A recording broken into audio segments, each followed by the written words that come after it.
Ya. Assalamualaikum warahmatullahi wabarakatuh. Sebelumnya, kami dari kelompok 3 izin memperkenalkan diri. Saya Aledesta dengan NIM 2019 12 11 040. Saya Regina Fania dengan NIM 2019 12 11 016. Saya Nita Harisandi dengan NIM 2019 12 11 012. Pada chapter kali ini kita akan membahas mengenai depreciation, impairments, and depreciation. Kami minta izin kepada Bapak Suparto untuk menyampaikan materi ini. Materi yang pertama akan disampaikan oleh Yanita Harisandi. Jadi yang pertama itu kita akan membahas tentang depresiasi, impairments, dan depletion. Di sini yang pertama ada metode depresiasi dari cost allocation. Depresiasi adalah proses akuntansi dengan cara yang sistematik dan rasional untuk mengalokasikan harga perolehan aktiva tetap menjadi beban pada periode di mana manfaat dari aktiva tersebut dikonsumsi. Jadi depresiasi adalah sebuah proses akuntansi atas pengalokasian kos dari aset yang berwujud ke sebuah beban dalam tata cara yang rasional dan sistematik ke masing-masing periode yang diharapkan, yang nantinya hasil tersebut dapat memberikan manfaat. Nah, dalam pengalokasian harga perolehan aktiva jangka panjang ada 3 jenis. Yang pertama itu ada fixed asset atau aset jangka panjang, itu menggunakan biaya depresiasi. Aset tak berwujud menggunakan biaya amortisasi, sedangkan sumber daya mineral menggunakan biaya depresi. Selanjutnya itu ada faktor-faktor yang terkait dengan proses depresiasi. Yang di sini ada 3 pertanyaan dasar. Yang pertama itu kita lihat dasar penyusutan apa yang harus digunakan untuk aktiva bersangkutan. Yang kedua, berapa umur ekonomis dari aktiva tersebut. Yang ketiga, apa metode distribusi harga perolehan atau appointment cost yang paling baik untuk aktiva tersebut. Sekarang kita masuk ke yang pertama, itu ada dasar depresiasi. Jadi dasar perhitungan depresiasi ditentukan oleh yang pertama kita menentukan depresiasi base-nya, depreciation base. Cara mencarinya adalah original cost diambil dengan residual value. Residual value atau nilai sisa. Nilai sisa itu apa sih? Nilai sisa adalah nilai yang didapatkan pada periode akhir dari suatu perusahaan. Jadi di sini cara mencarinya original cost, contohnya senilai 10.000 kita ambil dengan nilai residual value sebesar 1.000. Jadi depreciation base-nya 9.000 hasilnya. Selanjutnya itu ada faktor-faktor yang terkait dengan proses depresiasi. Estimasi umur ekonomis, estimasi dari service life. Yang pertama itu umur ekonomis atau kegunaan kadang berbeda dengan umur fisik. Jadi misalnya kita punya aset atau kendaraan mobil atau motor contohnya, umur fisiknya sebenarnya dapat dipakai selama 10 tahun, tapi ternyata kendaraan tersebut hanya bisa kita gunakan selama 8 tahun. Setelah itu kendaraan tersebut tidak mempunyai manfaatnya lagi atau tidak dapat memenuhi kebutuhan atau manfaat. Yang kedua itu ada perusahaan menghentikan aset karena 2 alasan. Yang pertama karena faktor fisik atau bencana dan habisnya umur fisik. Yang kedua itu faktor ekonomi atau keuangan. Yang pertama itu contohnya itu kayak expire kayak gitu. Terus di sini ada metode depresiasi. Profesi akuntan mensyaratkan bahwa metode yang digunakan harus sistematik dan rasional. Sistematik dan rasional seperti satu, metode aktivitas, unit penggunaan atau produksi. Yang kedua, metode garis lurus atau straight line. Yang ketiga itu ada metode beban menurun. Nah, yang ketiga ini dibagi menjadi dua, ada jumlah angka tahunan atau sum of the year. Ada yang kedua itu ada metode saldo menurun atau declining balance method. Kita lihat di sini yang pertama dari activity method atau metode aktivitas. Yang pertama itu kita disediakan data dari Stanley Cole minus, di sini disediain cost of grant-nya, estimate useful life-nya, estimate salvage value-nya, sama productive life in hours. Nah, di sini ilustrasinya jika Stanley menggunakan keran selama 4.000 jam pada tahun pertama, maka pembebanan depresiasi adalah itu ilustrasinya. Nah, activity sebelum masuk ke soal, activity method atau sering disebut dengan variable charge, di dalam activity method yang dilihat adalah seberapa banyak produksi itu menghasilkan. Jadi mencakup input dan outputnya. Jadi di sini rumusnya itu cost diambil residual value dikali hours this year per total estimate hour-nya. Jadi kita masukin cost-nya sebesar 500, diambil residual value-nya sebesar 50.000. Hours this year saya itu diketahui di kasusnya sebesar 4.000 jam pada tahun pertama. 4.000 kita masukin dibagi dengan 30.000 atau hasil dari total estimate hours-nya. Kita jumlahin hasilnya itu 60.000. Yang kedua itu ada straight line method. Straight line method ini lebih simpel dari metode-metode yang lainnya. Jadi di sini ada contoh sama kayak yang tadi, cuma rumusnya doang. Cost diambil residual value dibagi dengan estimate service life. Nah, di sini kita masukin aja 500.000 diambil dengan 50.000 dibagi 5. Hasilnya itu 90.000. Ya, terus di sini kita masuk ke yang bagian ketiga, ada diminishing charger method. Dia itu mengakselerasikan atau dipercepat. Di dalam diminishing charge ini di tahun pertama penyusutannya akan lebih besar dibanding dengan 2 tahun selanjutnya. Di tahun awal mesin tersebut bisa lebih produktif karena mesin lebih fresh, jadi yang dihasilkan lebih banyak. Nah,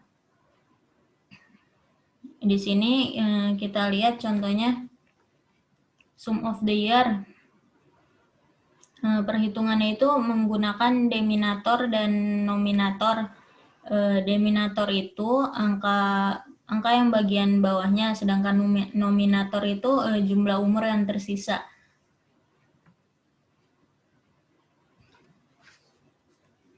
Nah, di sini kita lihat sum of the year-nya. Di sini remaining life in years-nya 54321 didapat dari sini. Yang pertama, estimate useful life-nya 5 tahun. Terus 15 denominator itu cara carinya gimana? Itu kalau kita lihat 5 tahun berarti di sini 5 ditambah 4 ditambah 3 ditambah 1 hasilnya itu 15. Di sini kita masukin semua 15. Terus depreciation base-nya itu hasilnya dari cost diambil nilai sisa. Di soal cost-nya itu 500 diambil dengan 50.000, hasilnya itu 450.000. Nah, habis itu depreciation function dikali dengan depreciation base sama dengan hasilnya itu depreciation expense. Nah, terus depreciation base diambil dengan depreciation expense, hasilnya itu book value end of the year. Jadi sampai tahun kelima diulang-ulang kayak gitu rumusnya. Selanjutnya itu ada diminishing charge method. Diminishing charge method yang kedua itu ada declining balance method. Declining balance method ini menggunakan depresiasi rate atau tingkat depresiasi. Cara menghitungnya itu cara menghitung depreciation rate-nya itu depreciation charge dibagi cost diambil residual value dikali dengan 2. Metode saldo menurun itu jika menggunakan tingkat depresiasi 2 kali tarif garis lurus. Terus yang kedua itu nilai sisa tidak dikurangi dengan harga perolehan. Di sini ada contohnya. Ini book value kita kali dengan rate. Hasilnya itu depreciation expense. Terus habis itu kita masukin di sini 200, terus book value end of the year-nya senilai dapat dari balance accumulated depreciation diambil dengan book value, hasilnya itu book value end of the year. Diulangin sampai akhir. Terus di sini ada depreciation issue. Di sini ada komponen dari depresiasi. IFRS mencatatkan bahwa tiap item PPI yang signifikan terhadap total harga perolehan harus didepresiasi secara terpisah. Selanjutnya itu ada contoh ilustrasi. Ini ada komponen depresiasinya, dikasih contoh. AeroAsia Airlines membeli sebuah pesawat terbang senilai 100 juta. Pada 1 Januari 2020, pesawat tersebut memiliki umur ekonomis 20 tahun dan nilai sisa 0 euro. AeroAsia menggunakan metode garis lurus untuk menghitung biaya depresiasi untuk seluruh pesawat. AeroAsia mengidentifikasi tiap komponen, jumlah, dan umur ekonomi sebagai berikut. Kita dikasih datanya. Ini datanya bisa dilihat. Terus selanjutnya itu langsung masuk ke soal.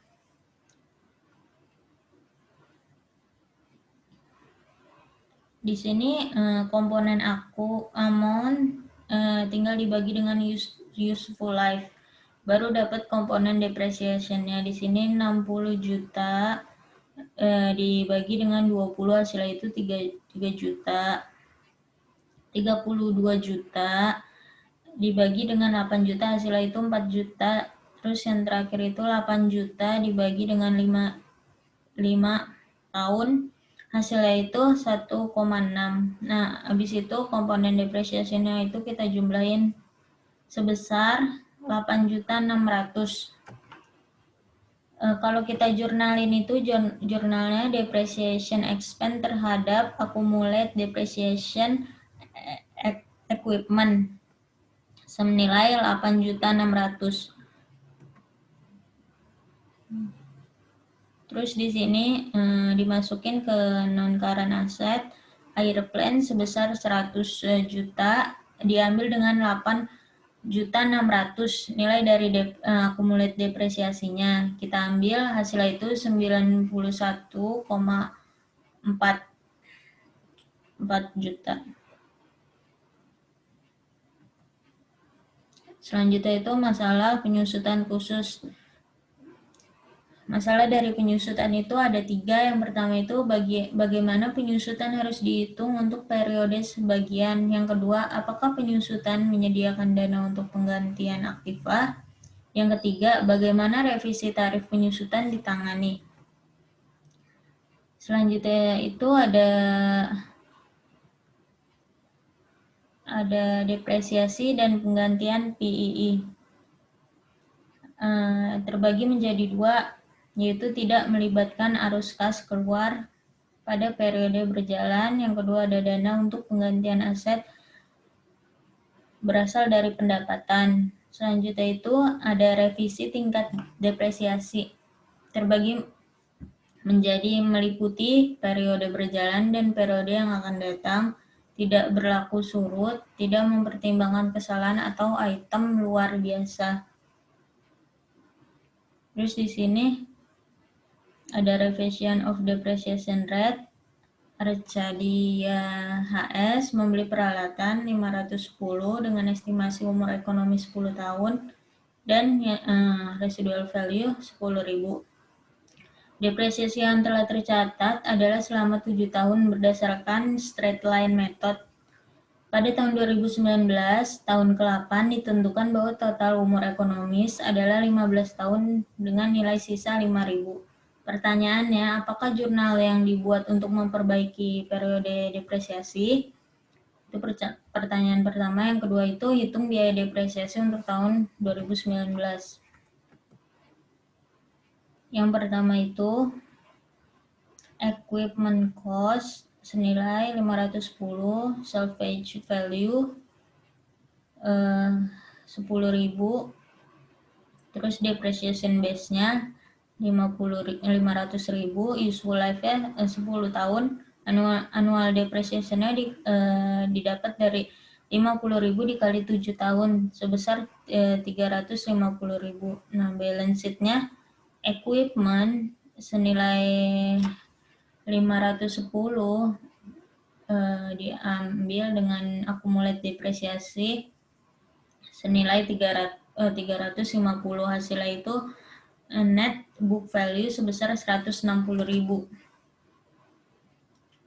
Terus selanjutnya itu net book value 160.000 yang tadi kita hitung, kita masukin salvage value yang baru itu sebesar 5.000, depreciation base-nya 155.000, useful life remaining-nya 8 tahun, annual depreciation-nya 19,375. Depresiasi expense-nya kita masukin 19,375. Depreciation expense terhadap accumulate depreciation sebesar 19,375. Terus di sini ada pengakuan impairment.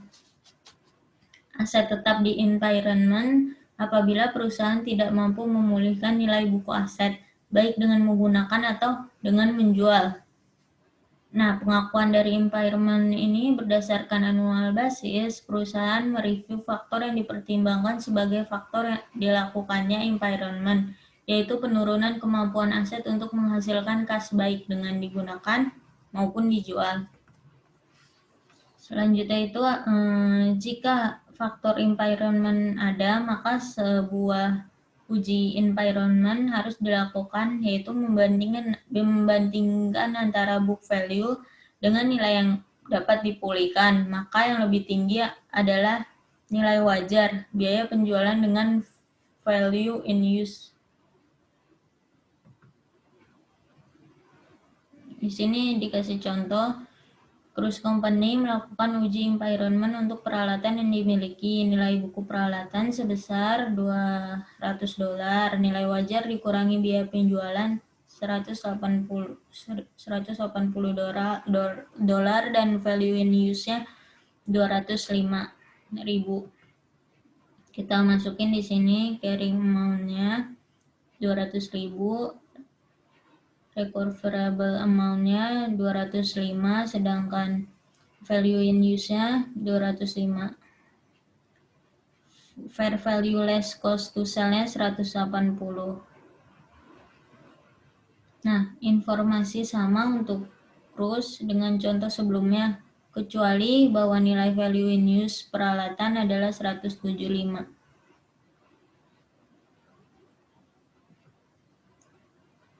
Informasi yang ketiga, informasi sama cruise dengan contoh sebelumnya kecuali nilai value in use peralatan adalah 175. Nah, jadi di sini dibuat jurnalnya itu loss on environment sebesar 20.000, didapat dari 200 diambil dengan 180.000, hasilnya itu 20.000. Accumulated depreciation equipment-nya itu senilai 20.000 juga jurnalnya. Loss on environment terhadap accumulated depreciation sebesar 20.000. Selanjutnya akan dijelaskan oleh Vania.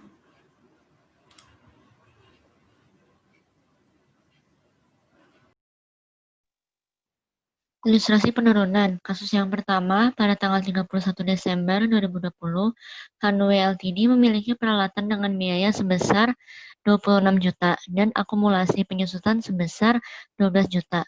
Peralatan tersebut memiliki total masa manfaat selama 4 tahun dengan nilai sisa 2 juta.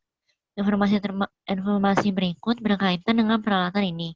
Yang pertama, nilai tercatat peralatan pada tanggal 31 Desember 2020 adalah senilai 14 juta.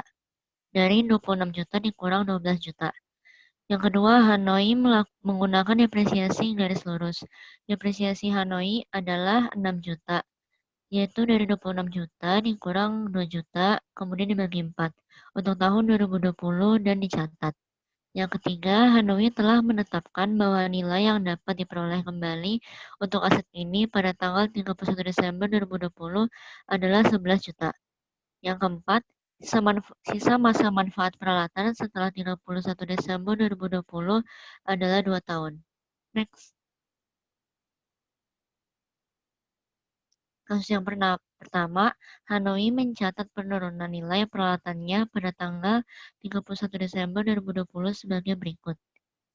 14 jutanya carrying amount, kemudian compared to recoverable amount-nya 11 juta. Jadi nama akunnya loss on impairment 3 juta di debit dan accumulated depreciation equipment 3 juta di kredit. Next.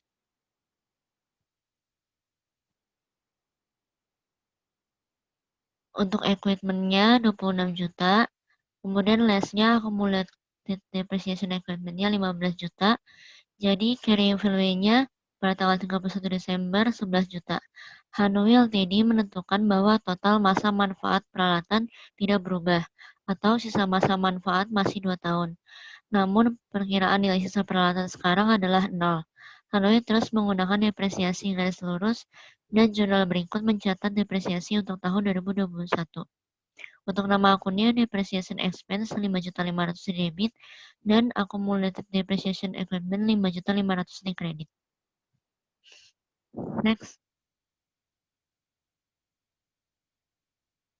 Kasus yang kedua untuk ilustrasi penurunan, di akhir tahun 2019, Pharma Company menguji mesin untuk menemukan kerusakan. Mesin tersebut memiliki nilai tercatat $200.000.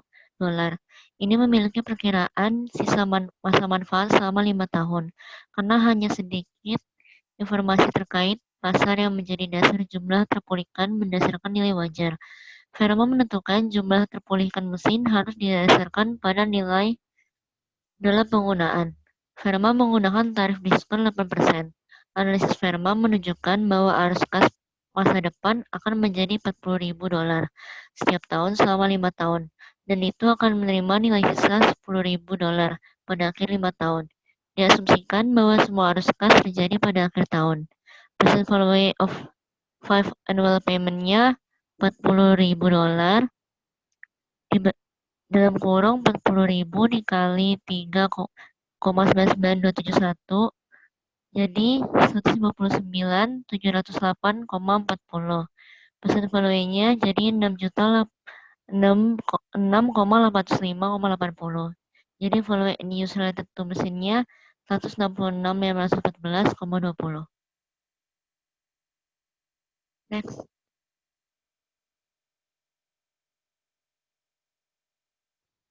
Kasus yang kedua, perhitungan kerugian penurunan nilai mesin pada akhir 2019. Carrying amount-nya 200.000 di compare recoverable amount-nya jadi 166.514, kemudian higher of-nya fair value less cost to sell, dan value in use 166.514. Next. Kasus yang kedua, perhitungan kerugian penurunan nilai mesin pada akhir 2019. Nama akunnya jadi loss on impairment 33.486 debit dan accumulated depreciation machinery 33.486 di kredit. Next. Pembalikan kerugian penurunan nilai.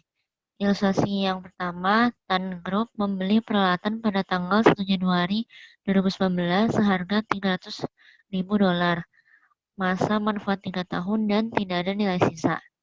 Untuk tahun 2019, depreciation expense-nya 100.000 dari 300.000 dibagi 3, kemudian carrying amount-nya $200.000.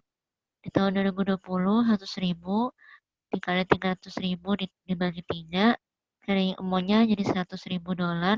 Di tahun 2021, 100.000 dikali 300.000 dibagi 3, carrying amount-nya 0.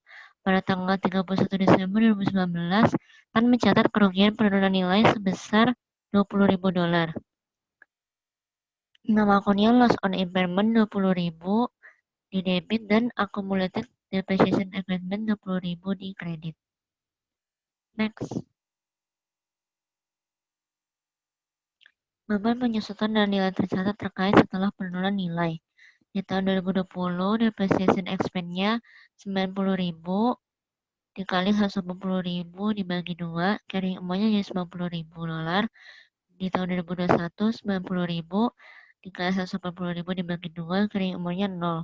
Pada akhir tahun 2020, Tan menetapkan bahwa jumlah peralatan yang dapat dipulihkan adalah $96. Tan membalikan kerugian penurunan nilai. Nama akunnya jadi accumulated depreciation equipment 6.000 di debit dan recovery of impairment loss 6.000 di kredit. Next. Gangguan unit penghasil uang ketika tidak mungkin untuk menilai penurunan nilai aset tunggal karena aset tunggal menghasilkan arus kas hanya dalam kombinasi dengan aset lain. Perusahaan mengidentifikasi kelompok aset terkecil yang dapat diidentifikasi bahwa menghasilkan arus kas secara independen dari arus kas dari aset lain. Next.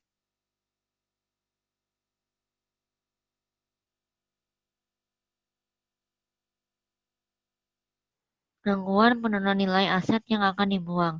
Yang pertama, laporkan aset yang mengalami penurunan nilai pada nilai realisasi bersih yang lebih rendah antara biaya perolehan atau nilai bersih, atau nilai wajar dikurangi biaya untuk menjual. Yang kedua, tidak ada penyusutan atau amortisasi yang diambil dari aset yang dimiliki untuk dilepaskan selama periode aset tersebut dimiliki.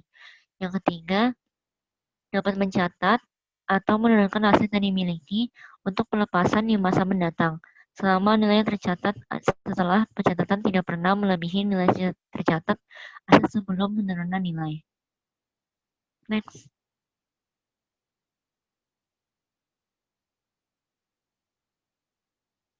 Impairment tense, recoverable amount, less than carrying amount, no impairment. Yesnya measurement of impairment loss. Impairment, asset held for use.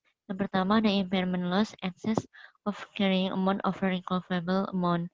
Yang kedua ada depreciation on new cost basis. Yang ketiga ada reversal of impairment loss permitted. Untuk aset held for sale or disposalnya, yang pertama ada lower of cost of or fair value less cost to sell atau net realizable value. Yang kedua ada no depreciation taken. Next. Untuk depletion adalah proses pengalokasian biaya sumber daya mineral. Sumber daya alam dapat dibagi menjadi dua kategori. Yang pertama ada aset biologis atau hutan, yaitu pendekatan nilai wajar. Yang kedua ada sumber daya mineral atau oil, gas, dan mineral mining. Contohnya ada penghapusan total atau konsumsi aset, dan penggantian aset hanya dengan tindakan alamiah. Next. Membangun basis depresi. Untuk perhitungan dasar depresi melibatkan yang pertama ada biaya eksplorasi, yang kedua ada biaya eksplorasi dan evaluasi, yang ketiga ada biaya pengembangan. Next. Untuk penghapusan biaya sumber daya. Biasanya perusahaan menghitung depresi dengan metode unit produksi atau pendekatan aktivitas. Depresi adalah fungsi dari jumlah unit yang diambil selama periode tersebut. Perhitungannya total cost dikurang residual value dibagi total estimate units available. Hasilnya nanti jadi depletion cost per unit. Yang kedua adalah units extract dikali cost per unit. Hasilnya yaitu depletion. Next. Untuk ilustrasinya, Maklet SE memperoleh hak untuk menggunakan 1.000 hektar tanah di Afrika Selatan untuk menambah perak.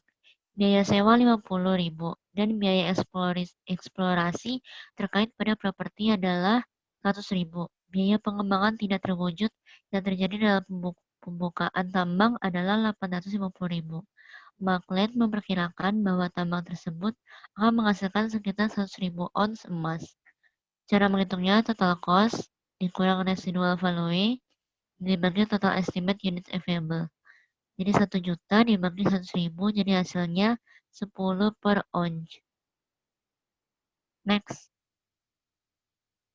Jika Maklet mengekstrak 25.000 ons pada tahun pertama, maka penyusutan untuk tahun tersebut adalah 250.000 dari 25.000 ons dikali 10.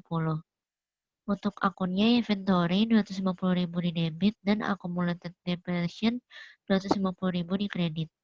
Untuk laporan posisi keuangan Maklet, silver mine at cost-nya 1 juta, less-nya accumulated depletion jadi 250.000, jadi 750.000. Biaya depresi terkait dengan persediaan yang dijual merupakan bagian dari harga pokok penjualan. Next.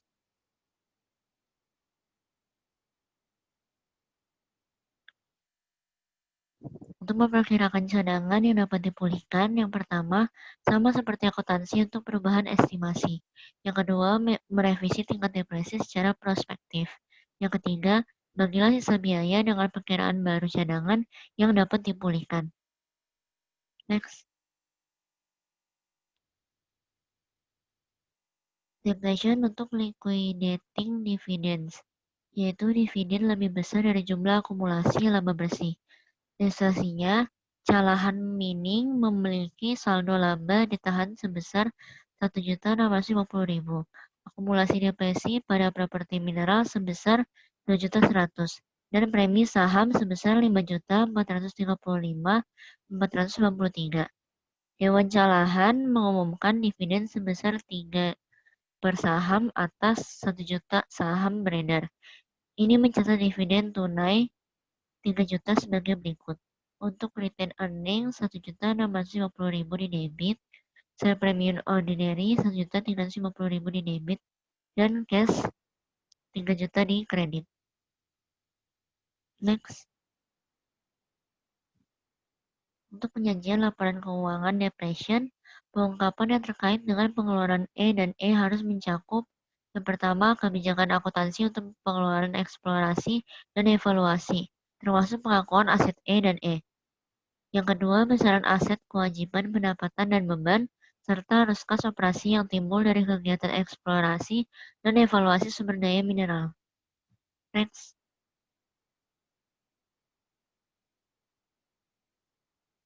Untuk revaluation, mengakui revaluasi, perusahaan dapat menilai aset terwujud berumur panjang setelah akuisisi pada biaya perolehan atau nilai wajar.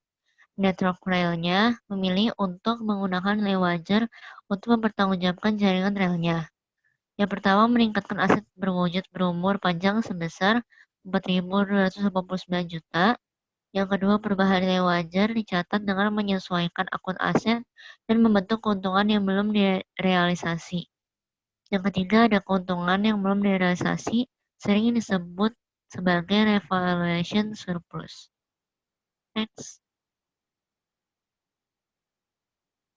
Untuk revaluation land-nya, contoh ilustrasinya Siemens Group membeli tanah seharga 1 juta pada tanggal 5 Januari 2019.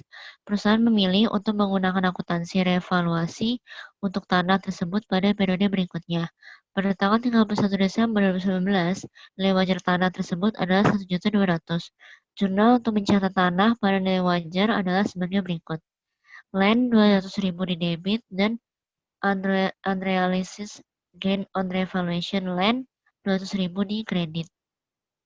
Unrealized gain on revaluation land meningkatkan penghasilan komprehensif lain dalam laporan laba rugi komprehensif.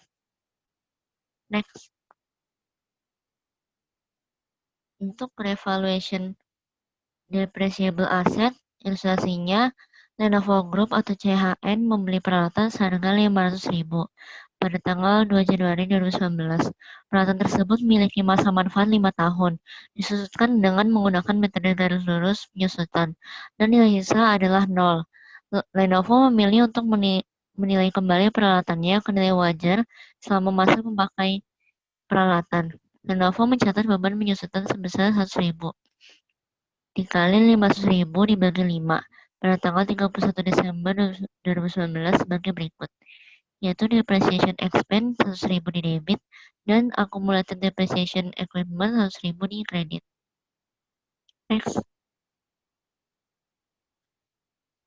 Untuk revaluation depreciable asset-nya, setelah entry ini, peralatan Lenovo memiliki nilai tercatat 400.000 dikali 500.000 dikurang 100.000. Lenovo menerima penilaian independen untuk nilai wajar peralatan pada 31 Desember 2019 yaitu 460.000. Untuk nama akunnya, accumulated depreciation equipment 100.000 di debit, equipment 40.000 di kredit, dan unrealized gain on revaluation equipment 60.000 di kredit. Next. Untuk revaluation depreciable asset, statement of comprehensive income, ada comprehensive income, unrealized gain on revaluation equipment-nya 60.000, statement of financial position, non-current asset-nya ada equipment 500.000 dikurang 40.000 jadi 460.000, untuk accumulated depreciation-nya 100.000 dikurang 100.000 jadi 0, jadi carrying amount-nya 460.000. Untuk equity-nya, accumulated other comprehensive income-nya 60.000. Dalam keadaan apapun, akun akumulasi pendapatan komprehensif lain yang terkait dengan revaluasi tidak dapat memiliki saldo negatif. Next. Untuk revaluation issue, perusahaan dapat memilih untuk menilai hanya satu kelas aset, misalnya bangunan dan tidak menilai kembali aset lain seperti tanah atau peralatan, jika perusahaan hanya memilih gedung. Yang pertama, revaluasi berlaku untuk semua aset dalam kelas aset tersebut. Yang kedua, kelas aset adalah pengelompokan item yang memiliki sifat dan penggunaan serupa dalam operasi perusahaan. Yang ketiga, perusahaan juga harus melakukan segala upaya untuk menjaga nilai aset tetap mutakhir. Next.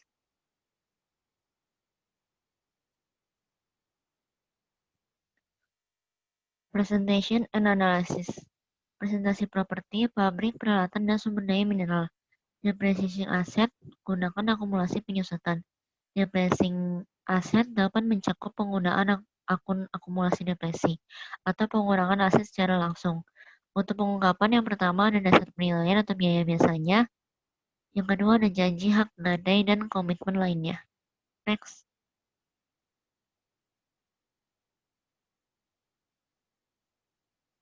Untuk analisis properti pabrik dan peralatan, aset turnover-nya ada net sale 79.644, total asetnya jadi 125.717, total asetnya 120.348, kemudian net income-nya jadi 5.584. Mengukur seberapa efisien perusahaan menggunakan asetnya untuk menghasilkan penjualan. Aset turnover sama dengan net sale dibagi average total asset. Jadi 79.644 dibagi 125.717 ditambah 120.348 dibagi 2. Kemudian hasilnya jadi 0,65. Next.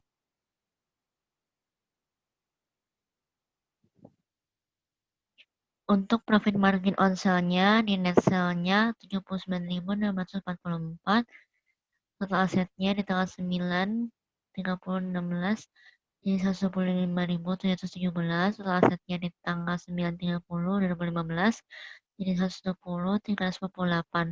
Kemudian net income-nya jadi 5.544. Untuk mengukur kemampuan menghasilkan pendapatan operasional dari tingkat penjualan tertentu. Cara perhitungan profit margin on sale-nya net income dibagi net sales. Jadi 5.544 dibagi 79.644. Hasilnya jadi 7,0%. Next.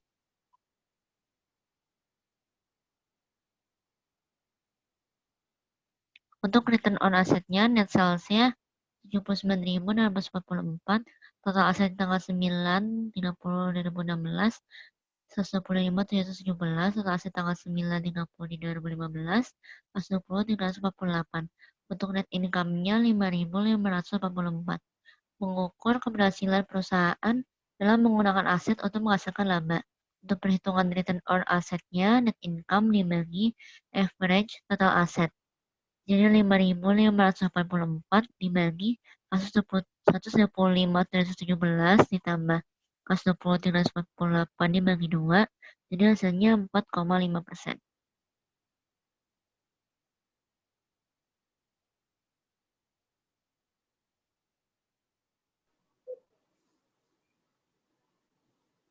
Yang selanjutnya itu ada presentation and analysis, di mana untuk mengaitkan margin keuntungan penjualan dengan perputaran aset, kita dapat memastikan seberapa menguntungkan perusahaan menggunakan aset selama periode waktu tersebut dalam mengukur laba atas aset. Di sini ada rumus rate of return on asset, itu rumusnya net income dibagi dengan average total asset, terus yang profit margin on sales, itu rumusnya net income dibagi net sales, terus yang asset turnover itu rumusnya net sales dibagi dengan average total asset. Next.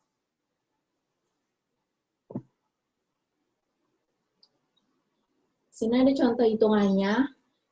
Tadi kan untuk yang rate of return on asset itu rumusnya net income dibagi dengan average total asset.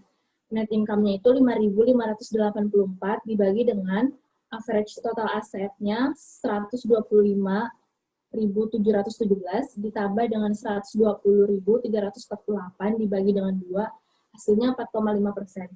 Lalu untuk yang profit margin on sales-nya itu net income dibagi dengan net sales itu 5.584 dibagi dengan 79.644, hasilnya 7%.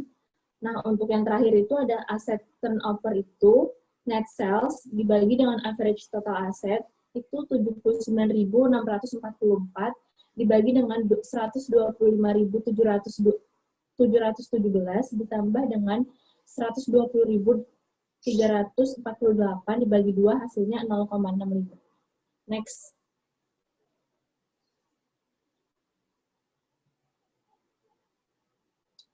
Sini ada revaluation of land. Itu ada contoh perusahaan Unilever membeli tanah pada bulan Januari tahun 2010 dengan harga 400.000. Jurnalnya itu land, terus unrealized gain on revaluation land-nya itu 120.000. Kenapa 120.000?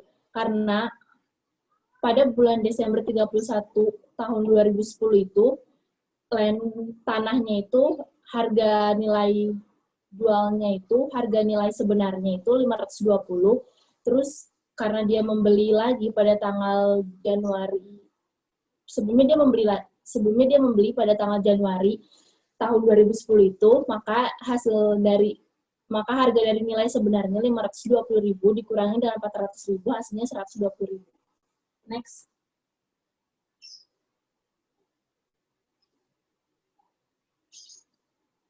Di sini ada kesimpulannya, tanah sekarang dilaporkan dengan nilai wajar 520.000.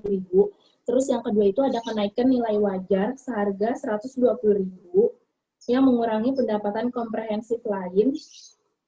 Terus saldo akhir dari keuntungan revaluasi tanah dilaporkan sebagai akumulasi pendapatan komprehensif lain di laporan posisi keuangan pada bagian ekuitas. Next.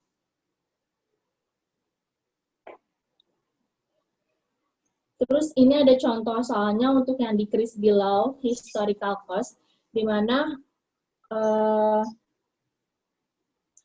si tanah ini apa yang akan terjadi jika nilai jual tanahnya itu 380.000. Maka decrease-nya itu 520.000 dikurangi dengan 380.000 hasilnya 140.000. Di sini jurnalnya itu kita bisa tulis unrealized gain on revaluation land itu senilai 120.000. Terus untuk yang last fund impairment-nya 20.000, lainnya 140.000. Next.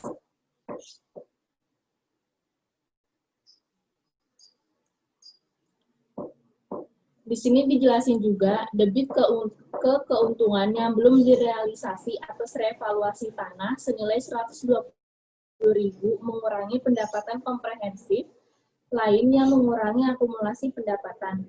Debit menjadi kerugian penurunan nilai 20.000 karena mengurangi laba bersih dan laba ditahan. Next.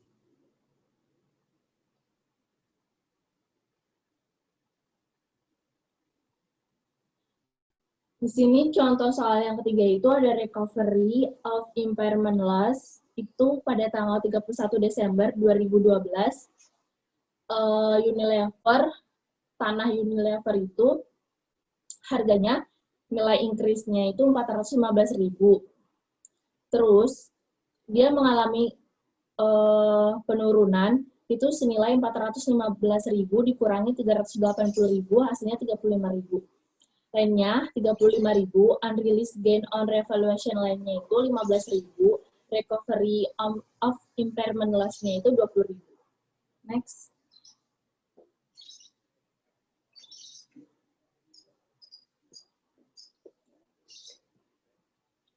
Pada tanggal 2 Januari tahun 2022, si Unilever ini menjual tanah dengan harga 415.000. Unilever mencatat transaksi pada jurnal umum seperti berikut. Itu cash-nya 415.000, terus lainnya 415.000. Sejak tanah tersebut dijual, Unilever memiliki opsi untuk mengalihkan akumulasi pendapatan komprehensif lain ke saldo laba. Next.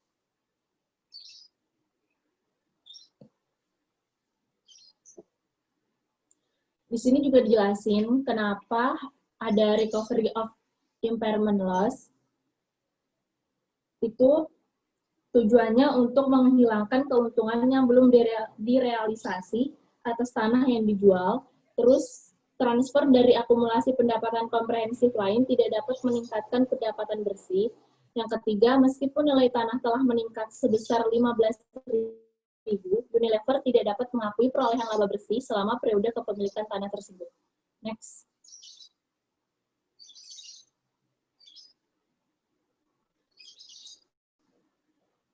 Kenapa ya keluar? Iya, ntar dulu.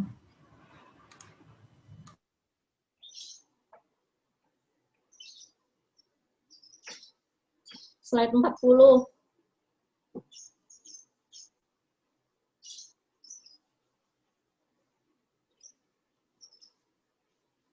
Next. Di sini juga ada contoh soal lagi. Diasumsikan bahwa Nokia membeli peralatan seharga 1 juta pada tanggal 2 Januari 2019. Peralatan tersebut memiliki masa manfaat atau nilai guna selama 5 tahun.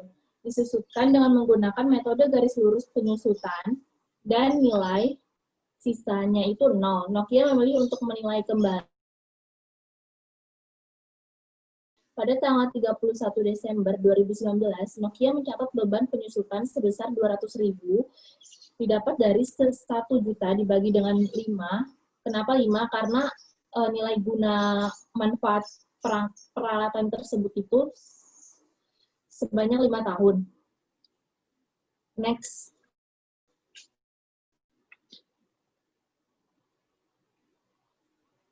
Setelah jurnal ini, perangkat Nokia memiliki nilai tercatat 800.000, itu didapat dari 1 juta dikurangi dengan 200.000. 200.000 itu nilai pakai tadi. Nokia mempekerjakan penilai independen yang menentukan bahwa nilai wajar peralatan pada tanggal 31 Desember 2019 itu 950.000. Untuk melaporkan peralatan pada nilai wajar, Nokia melakukan hal berikut.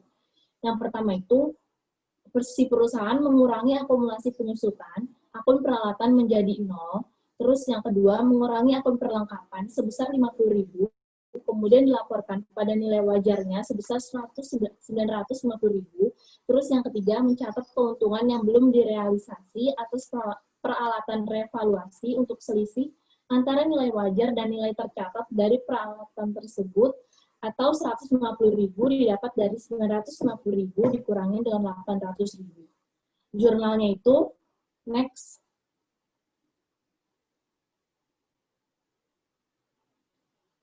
Accumulated depreciation equipment 200.000, equipment senilai 50.000, unrealized gain on revaluation equipment-nya itu 150.000. Tadi tanggal 1 Januari 2019-nya itu beginning balance-nya 1 juta. Terus di akumulatif other comprehensive income-nya atau AOCI-nya itu 0. Terus untuk yang tanggal 31 Desember 2019 kan mengalami depresiasi. Depresiasinya itu senilai 200.000, terus dikurangi dengan retained earnings. Lalu untuk masih di tanggal yang sama, 31 Desember 2019 itu juga mengalami revaluation. Itu 1 juta dikurangi dengan 50.000, terus dia juga mengalami accumulated depreciation itu senilai 200.000. Terus untuk yang AOC-nya itu senilai 150.000. Yang 31 Desember terakhirnya itu untuk yang ending balance-nya itu 1 juta dikurangi 50.000, hasilnya 950.000, accumulated depreciation-nya itu 0, retained earnings-nya 0, AOCI-nya 150.000. Di sini dijelasin kalau nilai tercatat aset si Nokia ini sebesar 950.000, Nokia juga melaporkan beban penyusutan sebesar 200.000 dalam laporan laba rugi dan keuntungan yang belum direalisasi atas peralatan revaluasi sebesar 150.000 dalam pendapatan komprehensif lain. Next.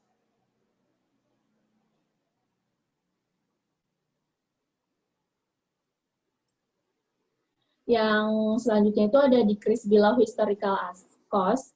Dengan asumsi tidak ada perubahan dalam masa manfaat peralatan, beban penyusutan untuk Nokia pada tahun 2020 adalah 237.500.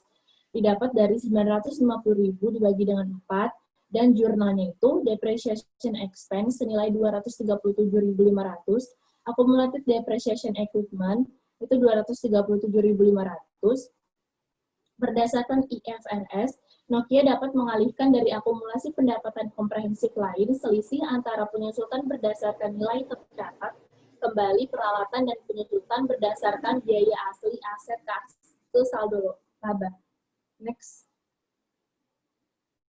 Penyusutan berdasarkan biaya awalnya itu kan 200.000 didapat dari 1 juta dibagi dengan 5. Terus nilai wajarnya itu kan 237.500. Selisihnya 37.500, 237.500 dikurangi dengan 200.000.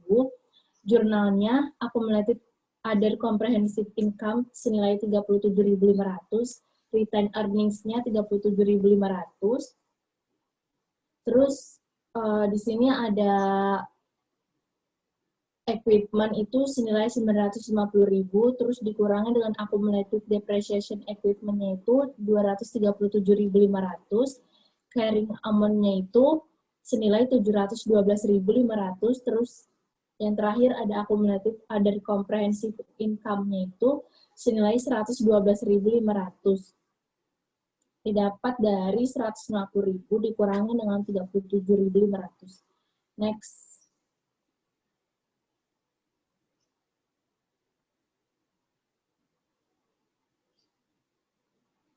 Nokia menentukan melalui penilaian bahwa peralatan tersebut sekarang memiliki nilai wajar senilai 570.000. Untuk melaporkan peralatan pada nilai wajar, Nokia melakukan beberapa hal seperti berikut. Yang pertama itu mengurangi akumulasi akun peralatan penyusutan dari 237.500 menjadi 0. Terus yang kedua mengurangi akun peralatan sebesar 380.950.000 dikurangi dengan 570.000, kemudian dilaporkan pada nilai wajarnya sebesar 570.000. Next.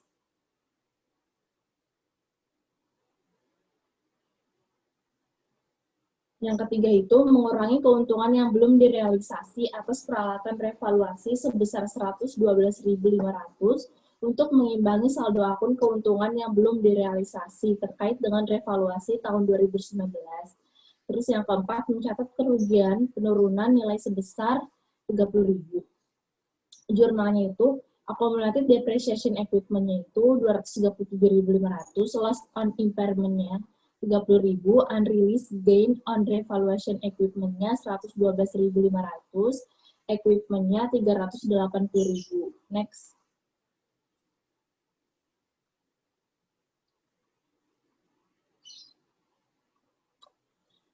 Di sini ada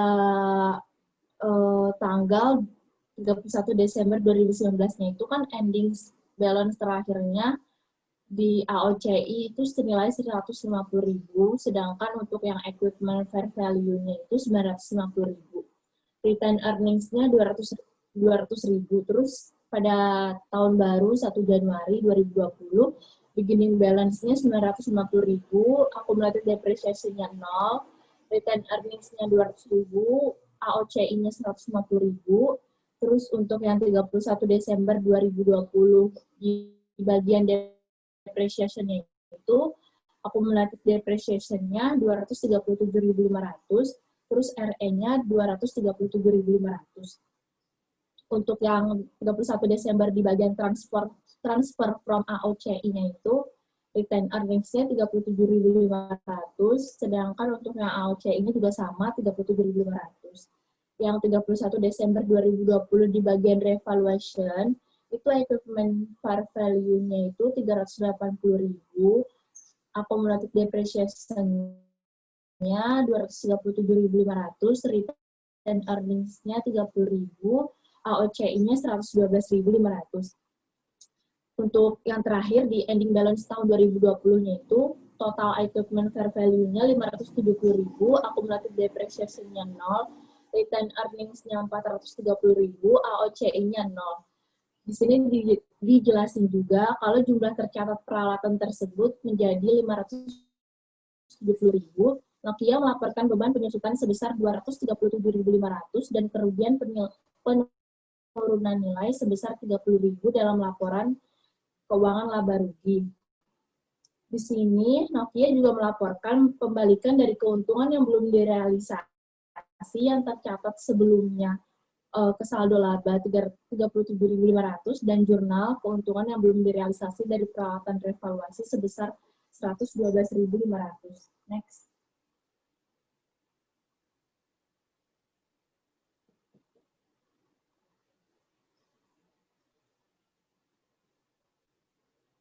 Recovery of impairment loss-nya dengan asumsi tidak ada perubahan dalam masa manfaat peralatan, beban penyusutan untuk Nokia pada tahun 2021 adalah 190.000 didapat dari 570.000 bagi 3. Untuk jurnal beban penyusutannya itu depreciation expense 190.000, accumulated depreciation equipment-nya itu 190.000.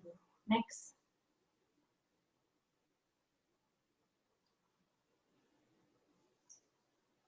Nokia juga mentransfer perbedaan antara penyusutan berdasarkan nilai tercatat kembali peralatan dan penyusutan berdasarkan biaya asli aset dari akumulasi penyusutan kumulasi lain ke laba ditahan. Penyusutan berdasarkan biaya awalnya itu 200.000 dan nilai wajarnya itu 190.000. Return earnings-nya itu 10.000, accumulated other comprehensive income-nya 10.000. Kenapa 10.000? 10.000 itu didapat dari 200.000 dikurangi dari 190.000. Sebelum penilaian kembali pada tahun 2021, Nokia juga memiliki jumlah yang terkait dengan peralatan sebagai berikut. equipment 570.000, terus dikurangi dengan accumulated depreciation equipment-nya 190.000, carrying amount-nya 380.000, terus untuk AOCI-nya itu 10.000. Next.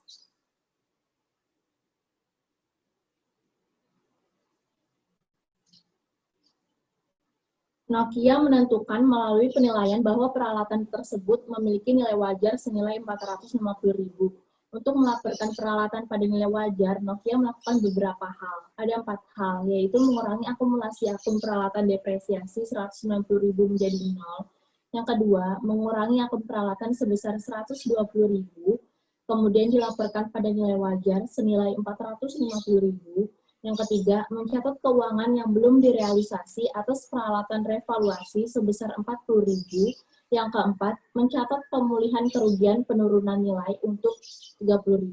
Next.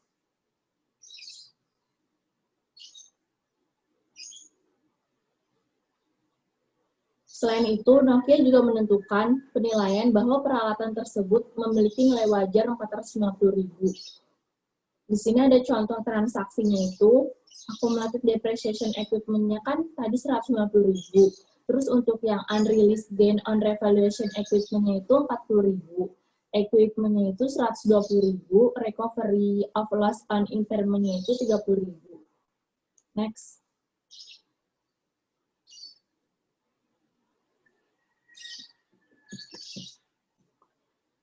Di sini dimasukin semua dari tanggal Desember 31, 2020, ending balance-nya itu 570.000, 430.000, itu untuk yang AOCI-nya 0, terus untuk yang Januari tanggal 1, 2021 itu beginning balance-nya 570.000, terus yang depreciation-nya itu 190.000 sama 190.000 di bagian retained earnings. Terus untuk yang transfer from AOCI-nya itu equipment fair value-nya itu 0, sedangkan di RE-nya itu 10.000 sama di AOCI-nya juga 10.000. Yang 31 Desember 2021 bagian revaluation-nya itu equipment fair value-nya 120.000, terus yang di adjustment depreciation-nya itu 190.000, yang di RE-nya 30.000, sama yang di AOCI-nya 40.000. Total keseluruhan untuk ending balance-nya itu masing-masing untuk equipment fair value-nya 450.000, sedangkan untuk yang di depreciation equipment-nya itu 0, terus untuk yang di RE-nya 600.000, dan yang terakhir untuk di AOCI-nya 50.000. Pada tanggal 2 Januari 2022, Nokia menjual peralatan senilai 450.000. Terus jurnal entry-nya itu cash di debit 450.000, equipment di kredit senilai 450.000. Nokia tidak mencatat keuntungan atau kerugian karena nilai tercatat peralatan tersebut sama dengan nilai wajar. Next.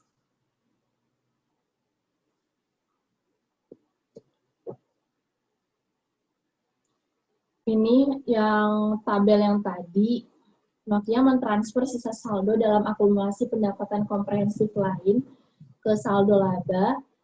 Jurnalnya itu ada accumulated other comprehensive income di bagian debit senilai 50.000. Untuk yang di bagian kredit itu ada retained earnings senilai 50.000. Meskipun peralatan tersebut telah mengalami apresiasi nilainya sebesar 50.000, perusahaan tidak mengakui perolehan laba bersih.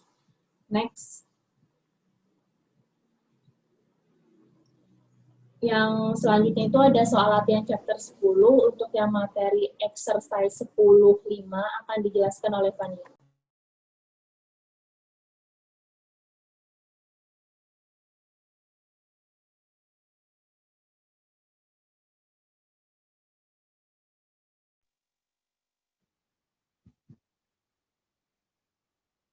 Tes 5. Penanganan berbagai biaya. Allegro Supply PLC, sebuah perusahaan yang baru dibentuk, mengeluarkan biaya-biaya berikut terkait dengan tanah, bangunan, dan peralatan. Yang pertama ada abstract company fee for title search 520, arsitek fees-nya 3.170, cash paid for land and dilapidated building-nya 92.000. Untuk removal of old building-nya 20.000. Less residual value-nya 5.500. Jadi 14.500. Interest on short term-nya 7.400. Excavation before construction-nya 19.000. Equipment purchase-nya 65.000. Freight on equipment purchase-nya 1.340. Storage charge on equipment-nya 2.180. New building construction-nya 485.000. Assessment by city for drawing project-nya 1.600. Hauling charge for delivery-nya 610.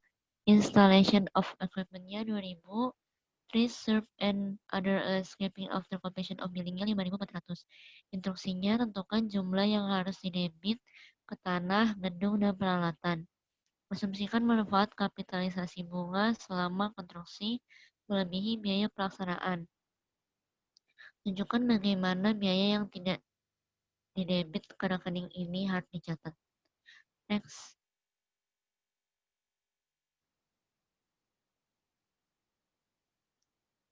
Untuk yang di land, abstract fees-nya 520, arsitek fees-nya di building 3.170 dolar. Untuk cash paid for land-nya and old building 92.000 di land. Untuk removal of old building-nya 14.500 di land, dari 20.000 dikurang 5.500. Untuk interest on loans during construction-nya 7.400 di building. Untuk excavation before construction-nya 19.000 di building. Untuk machinery purchase-nya 63.700 di M&A. Untuk other-nya 1.300. Miss expense discount loss. The freight on machinery-nya 1.340.000 di M&A. Untuk storage charge cost by non-completion of building-nya di other 2.180. Untuk new building-nya di building 485.000. Untuk assessment by city-nya 1.600 di land. Hauling charge machinery-nya 620 di other mix expense. Untuk installation machinery-nya 2.000 di M&A. Untuk landscaping-nya 5.400 di land. Jadi total land-nya 114.020, di building 570. Untuk M&A-nya 67.040, untuk other-nya jadi 4.100 dolar.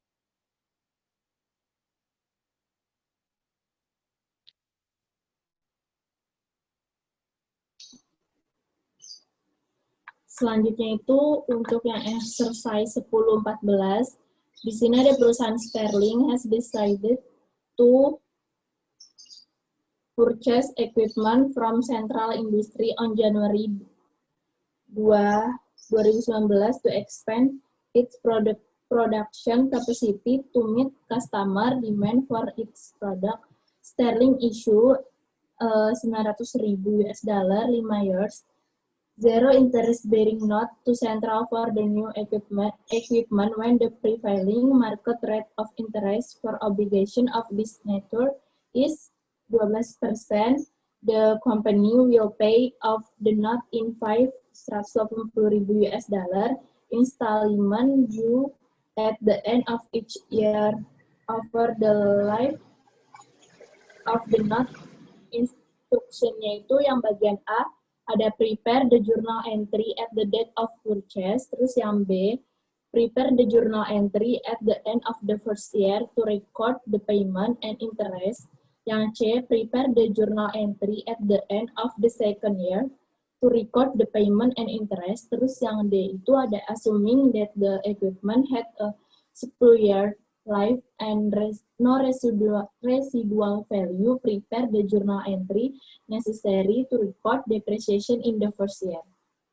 Straight line depreciation is employed. Next. Equipment-nya untuk yang bagian A, equipment-nya itu 648.860, terus untuk notes payable-nya itu 648.860. Kenapa bisa 648.860? Itu dari 180.000 dikali dengan 12% untuk 5 tahun, hasilnya 180.000 dikali dengan 3,60478 sama dengan 648.860. Next, yang untuk yang B-nya itu interest expense 77.863. Terus untuk di bagian kreditnya itu notes payable 102, 137, yang cash-nya itu 180.000. 77.863-nya itu didapat dari 12% dikali dengan 648.860 yang tadi udah kita cari di bagian A.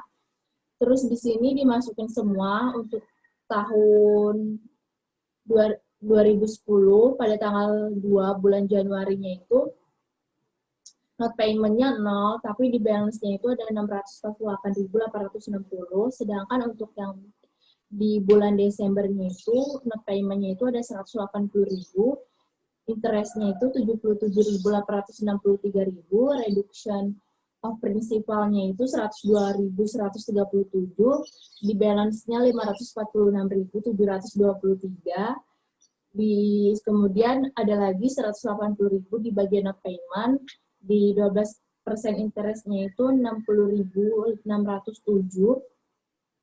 terus di bagian reduction of principal-nya itu 114.393, sedangkan untuk yang di balance-nya itu 432.330. Next. Yang di bagian C, interest expense-nya itu 65.607, notes payable-nya itu 114.397, sedangkan yang di cash-nya itu 180.000.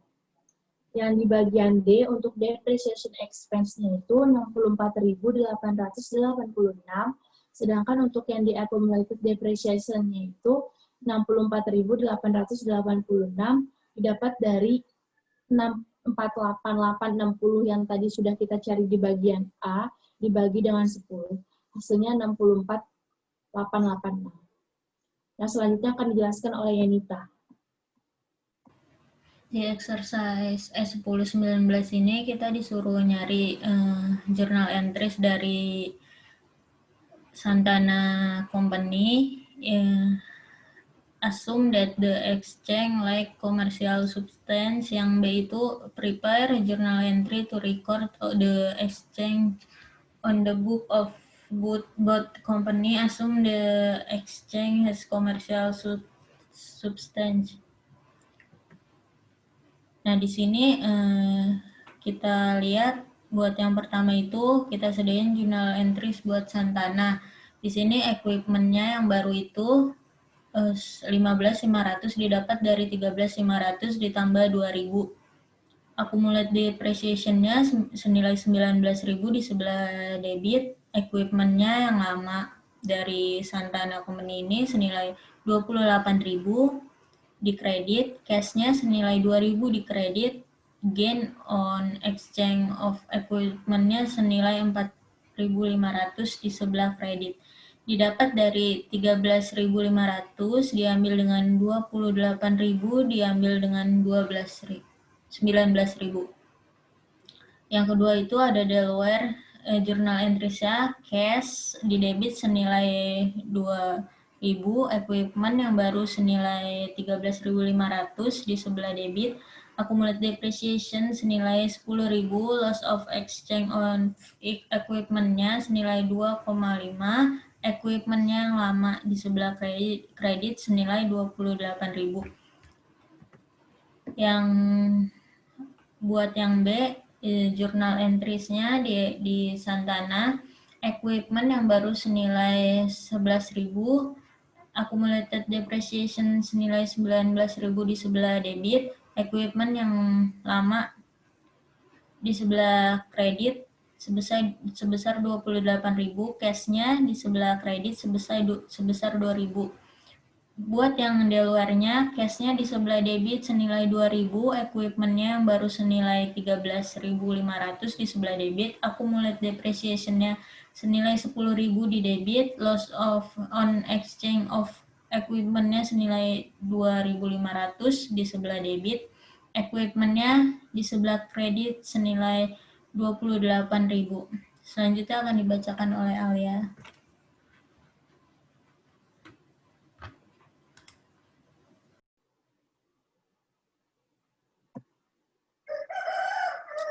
Untuk yang P106 itu interest dari construction for landscape itu memulai pembangunan pabrik baru pada 1 Desember 2019 semuanya berjumlah ribuan. Pada tanggal ini, perusahaan membeli sebidang tanah seharga 139.000 secara tunai. Selain itu, ia membayar 2.000 biaya survei dan 4.000 untuk polis asuransi kepemilikan. Sebuah tempat tinggal tua di tempat itu dihancurkan dengan biaya 3.000, dengan 1.000 diterima dari penjualan bahan. Rencana arsitektur juga diresmikan pada 1 Desember 2019. Ketika arsitek dibayar senilai 30.000, izin bangunan yang diperlukan seharga 3.000 diperoleh dari kota dan dibayar pada tanggal 1 Desember juga. Pekerjaan penggalian dimulai pada minggu pertama bulan Desember dengan pembayaran yang dilakukan kepada kontraktor pada tahun 2020. Date of payment-nya itu pada tanggal 1 Maret itu dibayar senilai 240.000. Untuk yang 1 Mei dibayar senilai 330.000. Untuk yang 1 Juli dibayar senilai 60.000. Bangunan itu selesai pada 1 Juli 2020. Untuk membiayai pembangunan pabrik, si perusahaan ini meminjam 600.000 dari bank pada 1 Desember 2019. Coko tidak punya pinjaman lain. 600.000 itu pinjaman 10 tahun dengan bunga 8%. Di sini kita disuruh menghitung saldo masing-masing akun berikut pada 31 Desember 2019 dan 31 Desember 2020. Jumlah putarannya mendekati 1.000 yen, yang A itu mengenai land, yang B mengenai buildings, terus yang C itu mengenai interest expense. Next.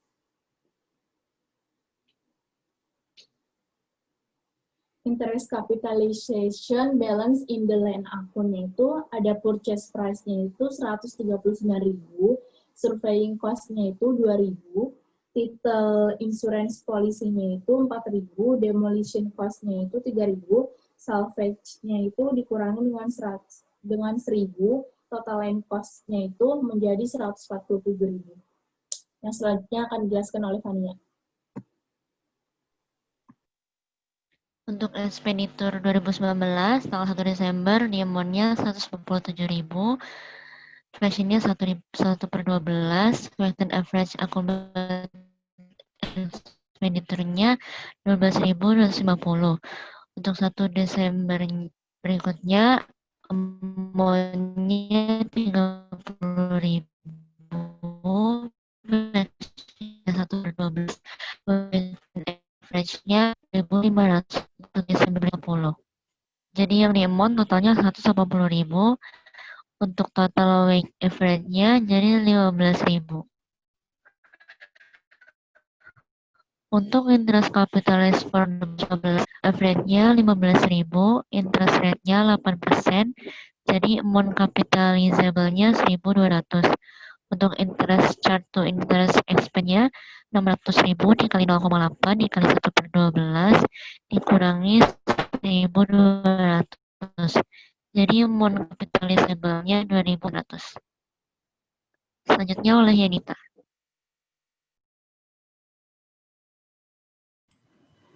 Yang terakhir itu cari expenditure di tahun 2020 pada 1 Januari, amount-nya ada 180, terus dikali 6/12, hasilnya itu 90.000.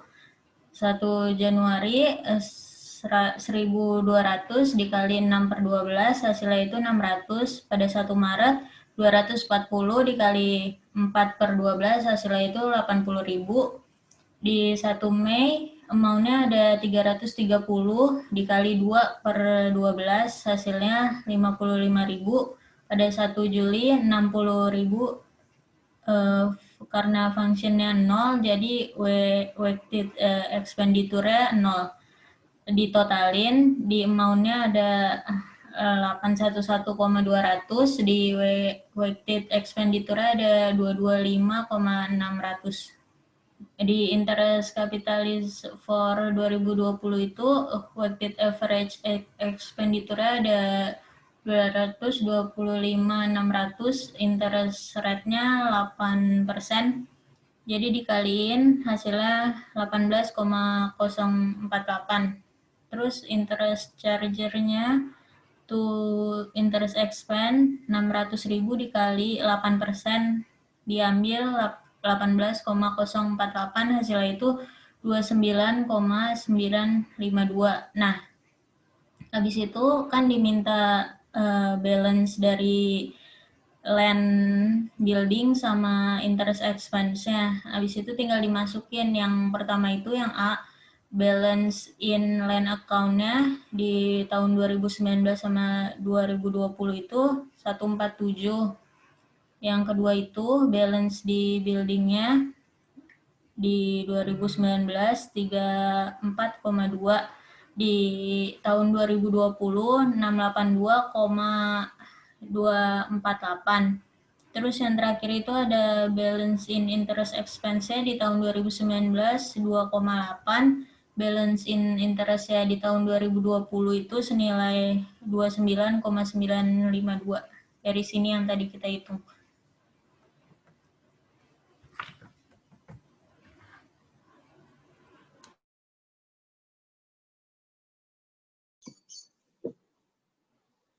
Sekian presentasi dari kelompok kami, kurang lebihnya kami mohon maaf. Wassalamualaikum warahmatullahi wabarakatuh.